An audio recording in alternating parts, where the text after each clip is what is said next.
a time when a woman's opinion did not matter.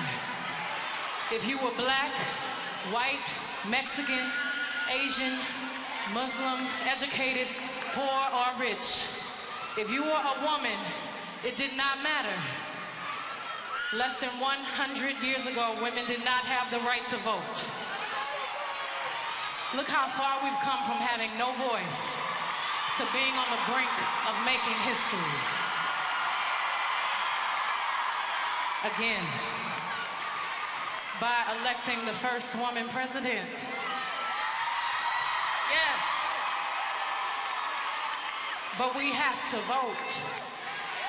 The world looks to us as a progressive country that leads change. 8 years ago, I was so inspired to know that my nephew, a young black child, could grow up knowing his dreams could be realized by witnessing a black president in office. And now, we have the opportunity to create more change. I want my daughter to grow up seeing a woman lead our country. And know that her possibilities are limitless. We have to think about the future of our daughters, our sons, and vote for someone who cares for them as much as we do. And that is why I'm with her. Donald, his father, Fred, and their entire company were sued by the Justice Department for discriminating against African Americans and Latinos in the 1970s. If he doesn't respect all Americans, how can we trust him to serve all Americans? And another recent example is the way Donald Trump treated what are called the Central Park Five. These were 5 black and Latino kids, some as young as 14, who, it turns out, were wrongly convicted of a terrible crime in New York back in 1990. Donald Trump took out full-page ads in 4 newspapers calling for the death penalty for these kids. Nearly 3 decades later, they were exonerated by DNA evidence. But not only did Donald Trump refuse to apologize for calling for their execution, he actually said they should still be in prison. He has spent this entire campaign offering a dog whistle to his most hateful supporters. He retweets white supremacists and spreads racially tinged conspiracy theories. Just a few days ago, Donald Trump was endorsed by the official newspaper of the Ku Klux Klan. They said it's about preserving white identity, and they've placed their faith and hope in him. You've got to ask yourself, do any of us who believe in our Constitution, who believe in the rule of law, who believe that we are stronger together, who believe that we want to keep moving positively toward the vision of freedom and equality set forth by our founders, do any of us have a place in Trump's America? It'll be important that we create an environment in which our police and our communities can work together and trust each other. I believe we are all safer when everyone has respect for the law and everyone is respected by the law. And that's what we're going to work toward. We're also going to take common sense steps to reduce gun violence and save lives.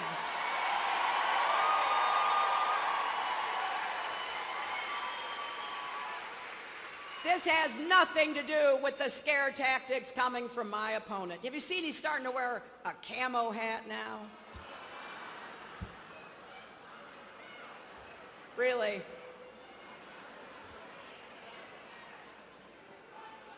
We are going to work with responsible gun owners who understand that we've got to keep guns out of the hands of people who shouldn't have them in the first place.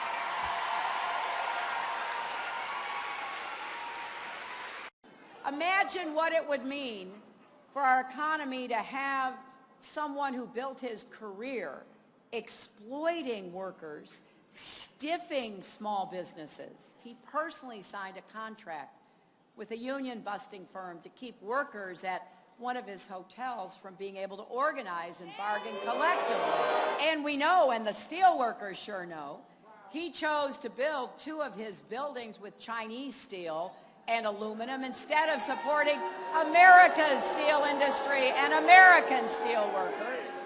Imagine having a president who owes hundreds of millions of dollars to foreign banks and other foreign entities that he doesn't tell us about. Is he going to put his own financial interests ahead of America's interests? We got some good news this morning. Our economy created 161,000 jobs last month. That is 73 straight months of job growth. I believe in growth from the middle out and the bottom up. Donald Trump believes something different. He wants an economy that works for him. That's why he wants to give the biggest tax breaks in history to the super wealthy and big corporations. His own family would get a $4 billion tax break. If it turns out that he's as rich as he claims, it would be trickle-down economics on steroids. His plan would actually raise taxes on 26 million low-income and middle-class people. 316,000 working families in Pennsylvania would pay more under Donald's plan. Honestly, I don't know how he lives with himself. Doesn't he see what we see? The millions of moms and dads struggling to make ends meet, balance the demands of work and family, or does he just not care? There was a terrible crime back in 1990 in New York City. It was called the Central Park Five. Maybe some of you have heard of it. There were 5 black and Latino kids, some as young as 14. They were wrongfully convicted, and they were in prison where they spent years. Donald Trump took out full-page ads calling for the death penalty for the kids. And even after they were exonerated by DNA evidence and someone else confessed to that terrible crime, Trump actually said they should still be in prison. It doesn't matter if you're innocent. If he decides that you should be in prison or you should be locked up,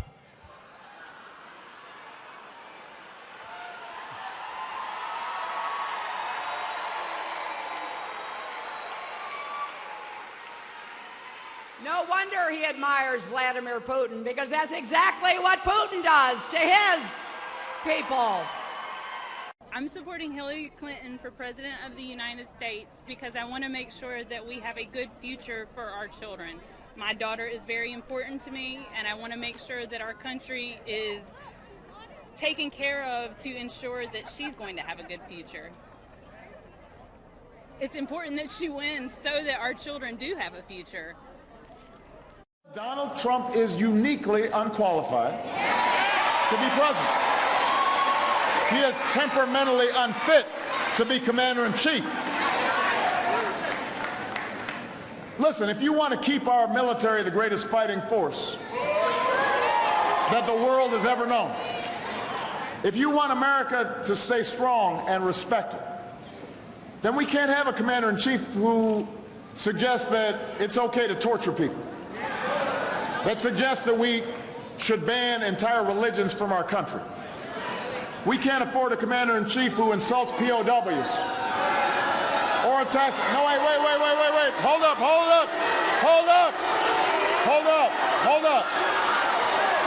hold up. It's okay. Hey, hold up.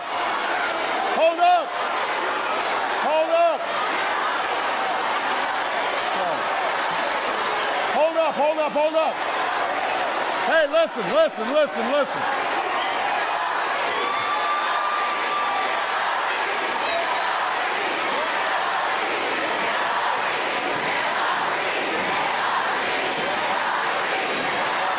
Hey. Listen up. Hey. Everybody, everybody, hey, hey, listen up. Hey, I told you to be focused, and you're not focused right now. Listen to what I'm saying. Hold up. Hold up. Hold up. Hold up.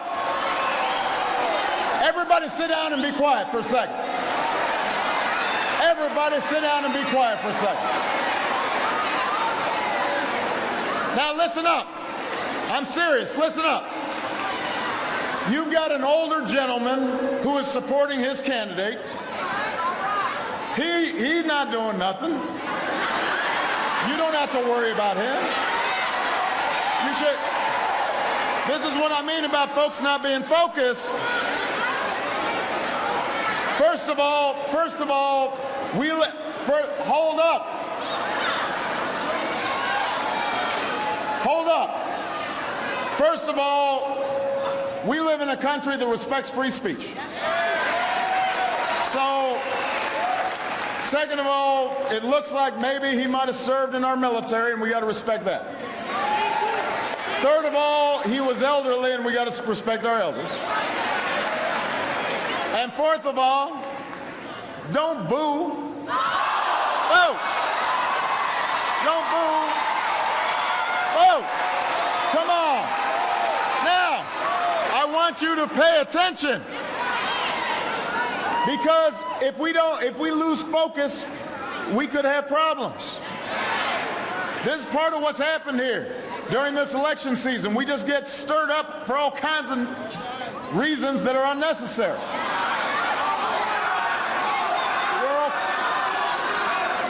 Just relax.